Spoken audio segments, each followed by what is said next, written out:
నాడు భారతీయ జనతా పార్టీలో అయినా నేడు బీఆర్ఎస్ లో అయినా కూడా ఎప్పుడు కూడా నేను ప్రజా సమస్యల మీద పోరాటం చేస్తూనే ఉన్నా, ప్రజా సమస్యల మీద గలమెత్తి గొంతెత్తి పోరాటం చేస్తా ఉన్నా, ప్రభుత్వం యొక్క దృష్టిని ఆకర్షించేటట్టుగా ప్రయత్నం చేస్తా ఉన్నా, ప్రభుత్వాన్ని ఆలోచింపజేసే విధంగా ప్రయత్నం చేస్తా ఉన్నా. అదంతా కూడా మీకు తెలుసు.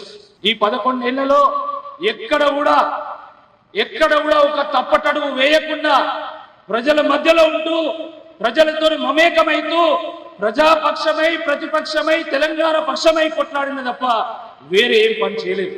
అనేక సమస్య మీద కొట్లాడిన కాబట్టి అది ఉద్యోగస్తుల సమస్య కావచ్చు, కాంట్రాక్ట్ లేబర్ కావచ్చు, అవుట్ సోర్సింగ్ ఎంప్లాయీస్ కావచ్చు, విద్యుత్ రంగ ఎంప్లాయీస్ కావచ్చు, మున్సిపల్ ఎంప్లాయీస్ కావచ్చు, పంచాయతీరాజ్ ఎంప్లాయీస్ కావచ్చు, నిరుద్యోగ యువత సమస్య కావచ్చు, విద్యార్థుల సమస్య కావచ్చు, యూనివర్సిటీల సమస్య కావచ్చు, వీటన్నిటి మీద నాకు సంపూర్ణమైనటువంటి అవగాహన ఉంది.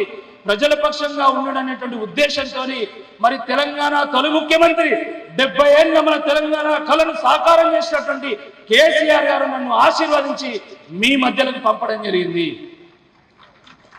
మిత్రులారా, చాలా సందర్భాల్లో యువత రాజకీయాలకు రావాలంటాం, విద్యావంతులు రాజకీయాలకు రావాలంటాం, మంచి వాళ్ళు రాజకీయాలకు రావాలంటాం.